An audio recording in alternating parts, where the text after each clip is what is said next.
Hello! Ready for another video of a chair? Nah, just joking. It's a little table today, so without further ado, just let's jump into it. Here you have our today's patient. Bit worn down, wobbly, some nicks, dings, and splits, but not a big deal. Okay, this one is not a very severe case. And that was a real surprise to me, as Cardiff Store loves testing my limits. After quick cleaning and scaff sanding, I started with the repairs. Do you remember that the table was wobbly? Well, now you know why.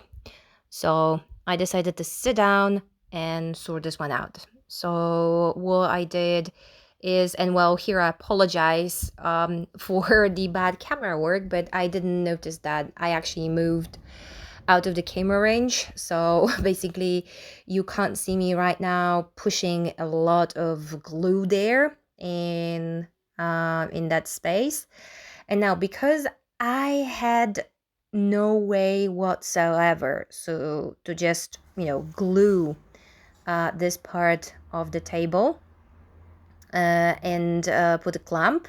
Okay, there is, for me, it's no way. I'm sure there is a way, but I couldn't figure out any way to press the parts to the core of the table. So what I did, I put loads of toothpicks there. So I used loads of glue, wooden toothpicks, because I didn't have a piece of wood that would be fine enough to stick it there. So I used toothpicks instead. I mean, yeah, of course you could say that, oh, you could have used some other thing. But you know what? My point here, whenever I repair furniture, is to make it, is to do it with what I've got at home and not to go out there and buy special tools and super special equipment, etc. This thing here will work. Okay, so I don't have to find any other type of wood to fix it. And why do I do that? Because if something like this happens to you, I would like you to have a cheap idea. Sorry, that came out totally wrong. I want to give you an idea of a cheap fix to your problem, so you didn't have to buy many different products to actually fix something that is not super complicated. Okay, here I'm fixing another part of this table when I wanted to move a little bit one part of the trim. It just popped out completely. So first I'm fixing this side, and then I'm going to fix the other one. As I've got very few clamps, I had to do it in turns. So when that part was dry, I glued another one and another one and another one. To those who don't really do this kind of thing and you're just watching it just out of curiosity, and if you would like to ever fix anything, remember to clean all the excess of the glue. Okay, this thing dries extremely hard and it's super super super difficult to sand. I'm talking here out of experience. So whenever I can, whenever I'm gluing, I've got a damp cloth at hand, and whenever there is excess glue, I just wipe it off while it's still wet, because this thing, it's super hard. I'm telling you, it's brilliant. It does glue very well, but it dries obviously super hard, and it's super hard to get rid of later on. So if you ever do it, if you've never done it and you're planning to do it, remember about that. The cleaning is super important. as I really wanted to push this video to you and I wanted to have it out super quick. In this particular video, I am not going to explain the reasons why I was long for, I was gone, sorry, I was gone for so long. But I just want you to see one big, tiny reason why I was, away from my channel. Like this tiny. Ladies and gentlemen, this is Kiri, my little black fury.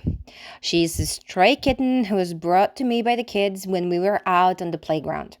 She was only 5 weeks old, all alone, and with heavy rains approaching, well, I just couldn't bear to leave her there. So I scooped her up, hoping to help her out with getting a chance at a better life. I mean, look at her. She totally deserves a loving family and a safe place to call her own. But as much as I wish I could keep her, I already have 4 beautiful cats of my own, all of whom, by the way, were adopted from a shelter. And I do admit that Kitty has already stolen my heart, but I know that providing for another cat right now would be a challenge for me as I'm currently facing some financial personal struggles of my own. So, well, these are also the reasons why I was absent for so long. Of course, Kitty's health and well-being are my top priorities. So, and thanks to team at Clínica Animal Veterinarios in Molina de Segura, she's in good hands. Okay. So, guys, that's where your incredible support comes in. If Kitty's story has touched your heart and you'd like to help her on her journey to a better future, you can donate through my Buy Me a Coffee page. Just add a note that it's towards Kitty's vet and food expenses. Just bear in mind that your kindness can make a world of difference for Kitty. Every donation, big or small, will go towards her vet visits, shorts, daily care, food, everything. And I'll put the vet price list in the description below so you know what cost exactly we're looking at. Thank you for being an amazing community, for supporting our love of restoration, and for showing Kitty the love and the care she truly deserves. And keep your fingers crossed that she finds a loving forever home anytime soon. Let's get back to the table. Once the glue dried overnight, I cut and smoothed all the bits and pieces that were sticking out, so the base of the table would be uniformed. I wasn't worried about the difference in color as I was painting the table, so I just needed a smooth surface, not the same color. I believe I'm using 120 grit sandpaper here. Exactly the same one as I used to scaff sand the whole piece.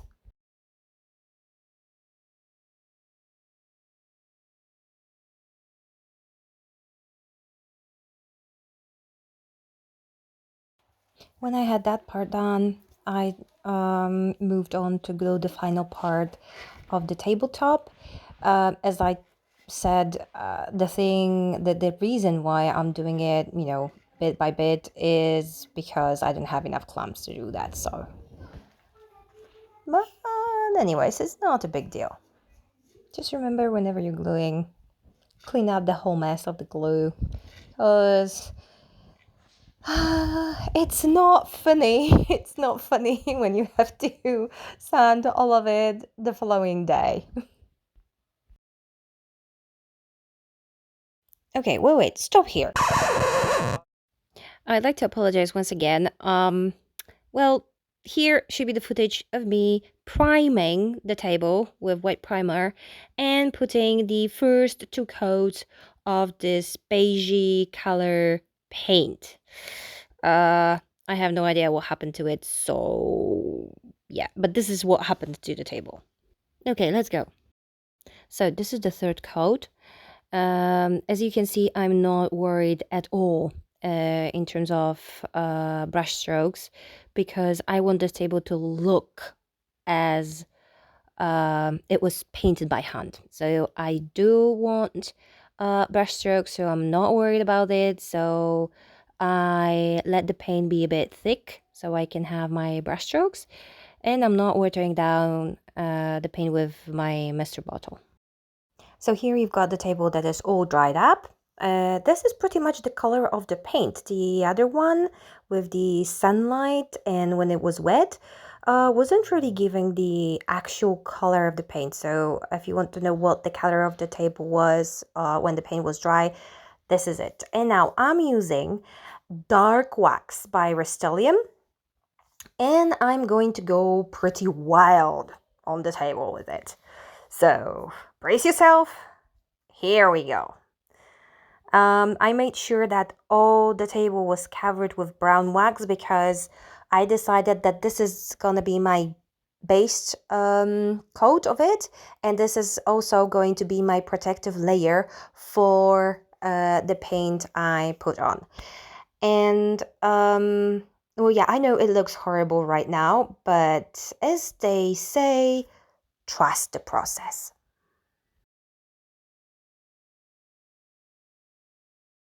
As soon as I had all the brown wax on, I took a piece of old t-shirt and I started wiping it back. Actually, I think it's because of the chalk paint.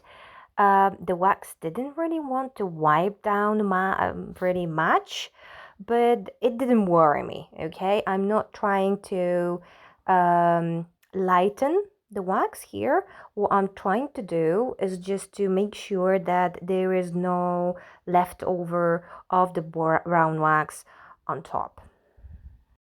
And whenever I spotted a part I missed, well, I was using my brush and some extra wax to make sure that every bit of the table was covered and protected.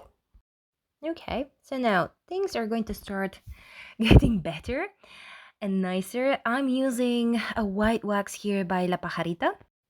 Yes, you've seen it very well. I'm covering the dark wax with white wax. Okay, I am going for this kind of like a little bit foggy effect that you will be able to see it here in a second, just after I get rid of the excess of white wax.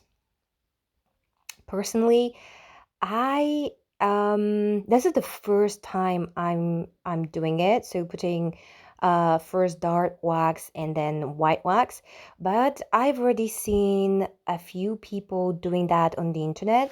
If by the time I release the video I can find you a reference of someone who did that before me, I'll link it in the description below. And ladies and gentlemen, this is pretty much it in terms of mysteries of today's table. I believe that this process, at least to me, I find it super easy and forgiving, as you don't have to worry about brush strokes. You just put one thing on top of the other, and voila! Let me show you the before and after. And here, this is what we started with: a little sad and beaten up table with watermarks. And here's the after.